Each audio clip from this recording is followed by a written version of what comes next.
Bismillahirrahmanirrahim. Assalamualaikum warahmatullahi wabarakatuh. Selamat malam.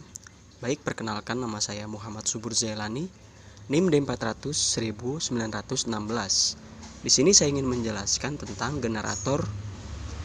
Baik, kita langsung saja ke bagian awal. Di sini terdapat generator sinkron dan juga asinkron. Apa sih yang harus kita ketahui tentang sinkron dan asinkron? Nah, yang pertama kita asinkron dulu. Nah, jadi generator asinkron itu suatu alat ya yang dipakai buat mengubah daya poros turbin atau putaran. Nah, dari pengaplikasiannya ini menggunakan sistem AC. Ada dua tipe generator yang biasa digunakan, yaitu sinkron dan juga asinkron yang tadi saya jelaskan di sini. Ada satu fasa juga tiga fasa. Generator asinkron merupakan generator tidak serempak karena putaran motornya tidak sama dengan putaran medan magnet pada stator generator. Ini juga disebut generator induksi. Kemudian ada generator sinkron. Konstruksi motor sinkron sama dengan konstruksi generator sinkron. Bedanya itu biasanya terletak pada penggunaannya sih. Generator sinkron diputar untuk menghasilkan tenaga listrik. Nah, kalau motor sinkron biasanya dimasukin tenaga listrik buat ngasilin putaran.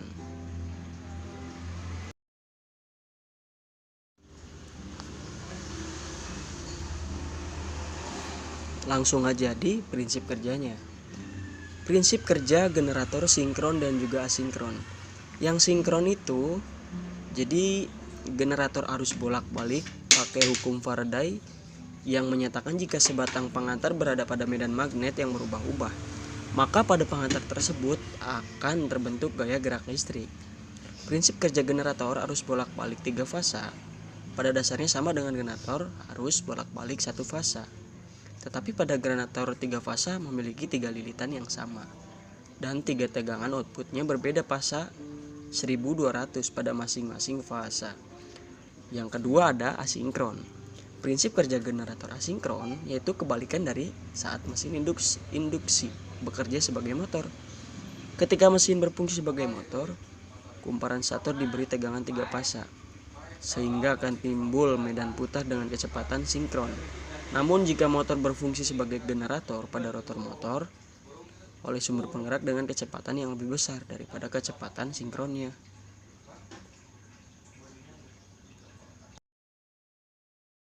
Nah, kemudian ini ada komponennya ya.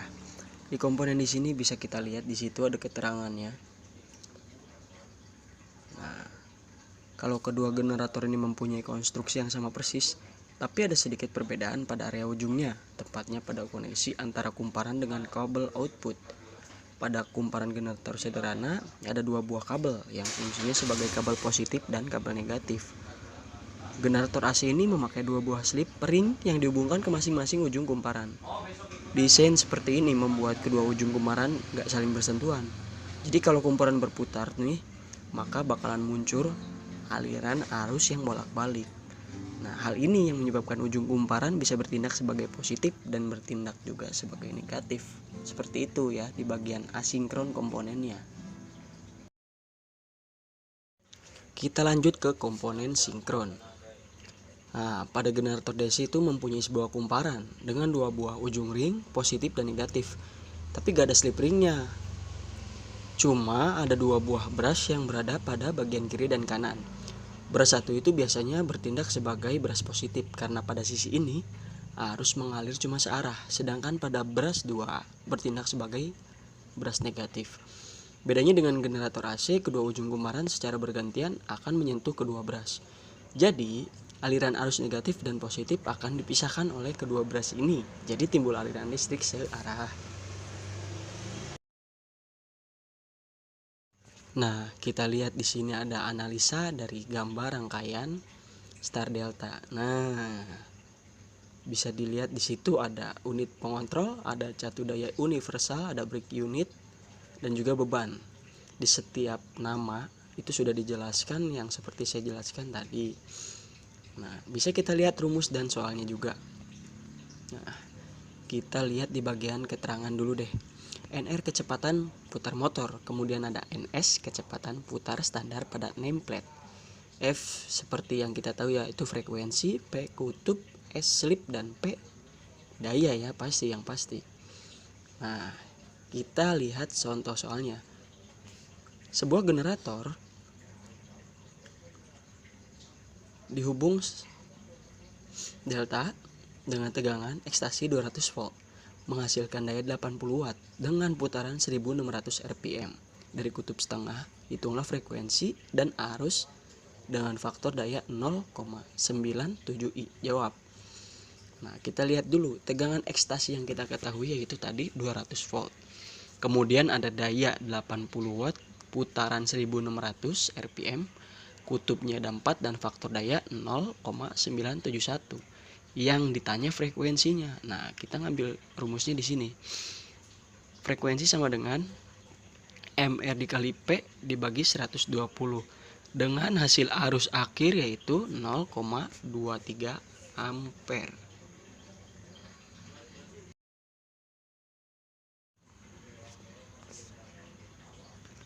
Nah, kegunaan generator pembangkit listrik nih. Yang satu ada genset. Siapa sih yang gak kenal genset? Yang sering kita lihat tuh yang besar-besar. Nah, genset ini atau generator listrik biasa bekerja memutar kumparan dalam medan magnet sehingga muncul energi induksi. Ada dua komponen utama pada generator listrik, yaitu ada stator bagian yang diam, rotor bagian yang bergerak. Rotor akan berhubungan dengan poros generator listrik yang berputar pada pusat stator. Kemudian poros generator listrik tersebut biasanya diputar dengan menggunakan usaha yang berasal dari luar, seperti yang berasal dari turbin air maupun turbin uap. Nah, ada pembangkit tenaga listrik. Generator itu komponen utama yang mampu membangkitkan tenaga listrik. Kenapa ya? Ya karena adanya sumber energi yang digunakan ada macam-macam kayak air, matahari dari sinarnya, ada gas alam, ada gelombang laut karena pergerakan-gerakannya, ada angin karena hembusannya, dan yang lainnya juga ada. Nah, karena begitu fungsi generator membuat kita nggak mudah kehabisan energi listrik, teman-teman. Sebagai cadangan listrik, kalau kita tahu banyak banget ya tempat-tempat umum yang menggunakan generator. Tentu saja hal ini digunakan sebagai cadangan pasokan listrik.